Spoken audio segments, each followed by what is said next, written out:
who doesn't want to succeed and have this freedom to live the way they want? Success is really glamorized, but oftentimes the pain and the struggle and the challenge and the things that you have to do in order to achieve your goals is overlooked. Sometimes you're going to have to do what you don't want to do in order to get what you want. I mean, there's many things that I personally don't like to do, but 3 things that come to mind is exercising, cooking, and cleaning.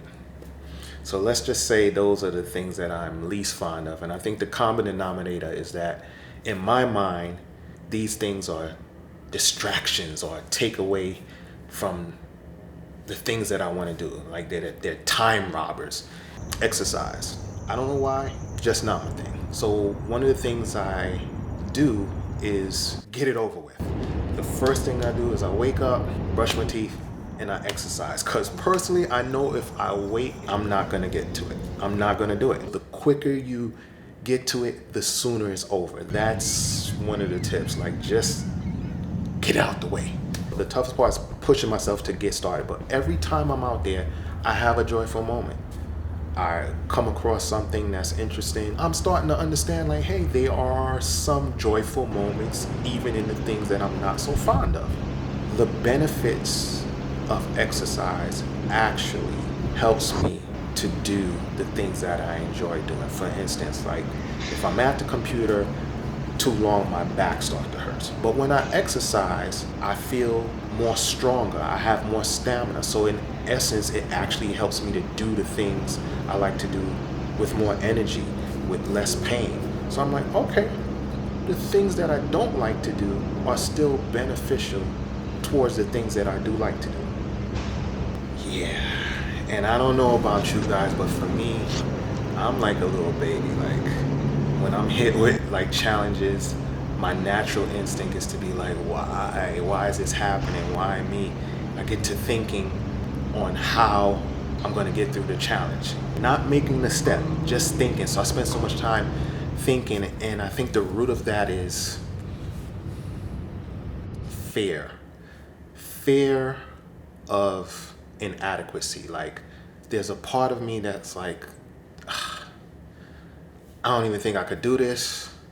I don't think I'm going to get through it. So it's like a negative mindset. It develops a habit of thinking negative, and then that habit then starts to make you become more and more of a procrastinator, and that leads to like laziness. But the root of it is fear and doubt.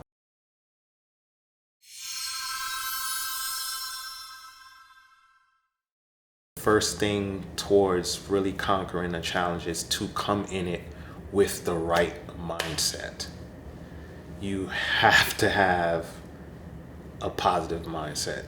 Like if you come in like this sucks and it's just gonna make the journey that much more difficult. Challenges can make you feel like there's nothing good, but one of the things that I learned is that there is good in everything. Dig deep and find that positivity, because the same energy it takes to find a negative, you can use that to find a positive. Don't let the pressure consume you. You have to find a way to use it to your advantage. If you're sailing, you could argue or contemplate about why is it so windy, or I wish I could change the wind. But then there's another approach to go, okay, this is just what it is, and I'm going to use this wind, I'm going to harness this challenge to get me to navigate where I need to go. Even if I have to reroute, like look, no point of going against the pressure, I got to work with it. People always go, oh, you got to enjoy the journey. And part of enjoying the journey is embracing what sucks, the pain. I gotta be frank with you, there are no shortcuts. You just have to do it. You spend like 50 years trying to find a shortcut when you could have just took the long, grind, steady way, and you would have been done way sooner. The sooner you get to it, the sooner it's over. Cooking is like, I I'm in the middle of something and I start getting hungry and I gotta stop, prepare a meal, and I would do that. I didn't find the system. I would do it almost every day until I was like, hold on, let me just take a day and meal prep. So I'll take Sunday, say, and just cook everything. Say Sunday is 2-3 hours, but the other method that I was doing, just so disorganized, I would cook every day. The entire week, it would be 7 hours versus 3. Take a little time to do the things you don't want to do because it'll save you time in the long run. Cleaning. I used to be a little sedity, like I don't like cleaning the toilet bowl. I just don't. Like, yuck.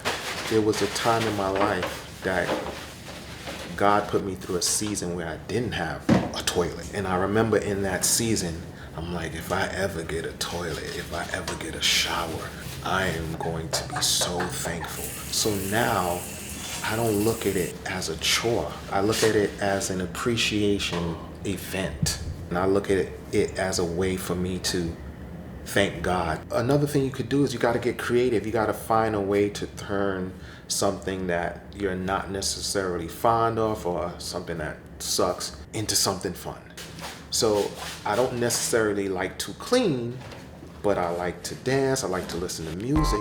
So I got my appreciation mindset. And now I'm being creative. I throw in a playlist. The time just goes by. I don't even see it as a chore anymore. I'll be having fun. The next thing that I started to implement, it's a little tricky to explain, but I'll try my best. So it's like a psychological trick.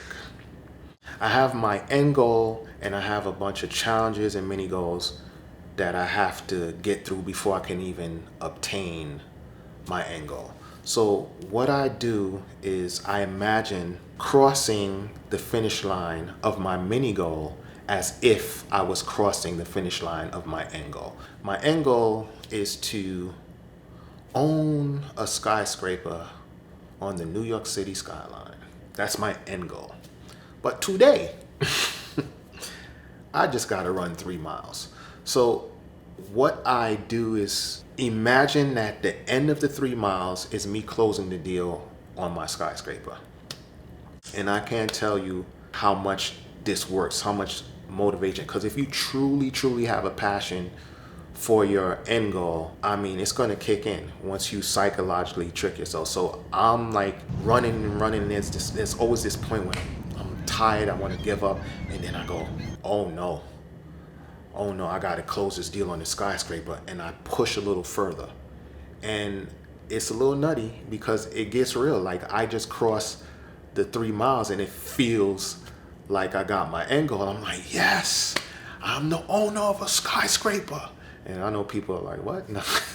I use my end goal to motivate me to get through my mini goals. A series of conquering your mini goals will eventually lead you toward achieving your actual end goal. So I just wanted to share some of the things that have helped me along with my journey. And for some of you, hopefully it can help you along with yours too. And thank you for hanging with me. I appreciate you. I love you, neighbors, and may peace be with you. And don't forget, embrace the suck.